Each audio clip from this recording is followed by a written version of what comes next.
Ja. Den 25. og 26. august på Nørrebro, vores gamle hud, der vil vi holde årets første og eneste parforholdsworkshop. Ja. Og eneste, fordi du har en uddannelse. som fylder alle de andre weekender ud. Ja. Så det var den weekend, der var muligt. Vi håber virkelig, I kan komme, fordi nu vil vi sige lidt om, hvad man kan få med fra den her workshop. Hvad vi håber på, I går derfra med. For det første, du får tid til din partner. Altså tid til bare at være sammen med din partner i rigtig mange timer. Og ikke bare tid, men også blive undervist i parforholdets psykologi. Hvorfor gør vi, som vi gør? Få mere forståelse for hinanden. Mere overbærenhed. Mere humor, mere lethed. Mindre frygt måske.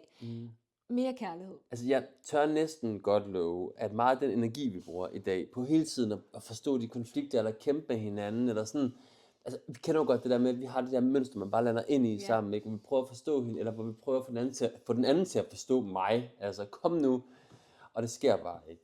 Altså, meget af den energi håber vi kan blive brugt på noget andet, nemlig mere kærlighed i forholdet. Men det kræver jo, at vi forstår, hvad det handler om. Og det kræver, at vi forstår hinanden. Det kræver, at vi forstår de behov, som ligesom strømmer under alle de her konflikter, vi har.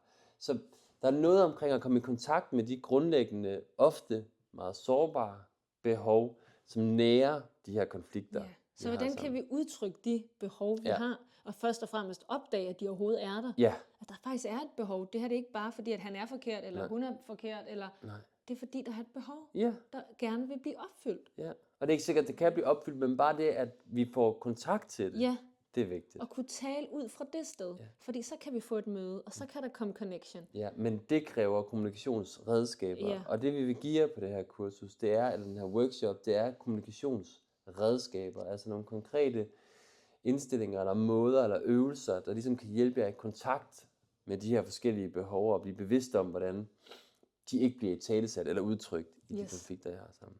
Og det vil vi gøre igennem skuespil, gennem øvelser, gennem undervisning. Altså det er ikke jer, der skal spille skuespil. Nej, det er os, vi spiller skuespil, og det så kan være en måde, vi kan reflektere over det her vilde parforhold. Ja. Og så synes jeg også lige, vi skal For vi kan jo ikke undgå gnidninger, det må vi også lige sige. Det kan vi ikke undgå, men vi kan finde måder og veje, hvorpå vi kan møde hinanden igen. Det er rigtigt. Ja.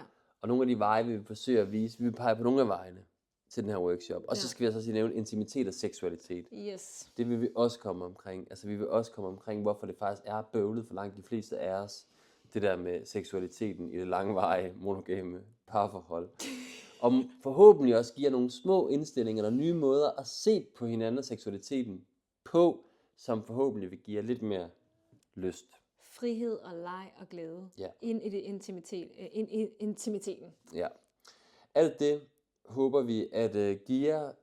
Gå ind på hjemmesiden frejaparal.dk, læs mere om workshoppen derinde og tilmelde jer via kontaktformularen, hvis det er noget for jer. Ja.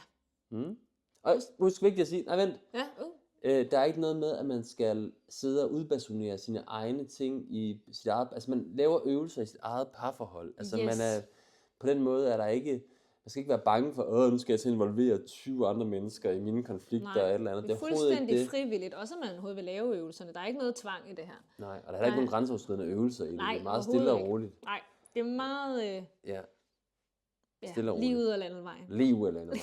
Man sidder i sit eget par og laver øvelserne og refleksionerne har man med sin egen partner, uden at man skal sidde og lytte på alle mulige andre, der har deres refleksioner. Ja. Yes. Det var det. Det er kun os to, der står på scenen og står for skud, og det glæder vi os til. Det gør vi. Det gør jeg i hvert fald. Det gør jeg da også. Ja. Ja.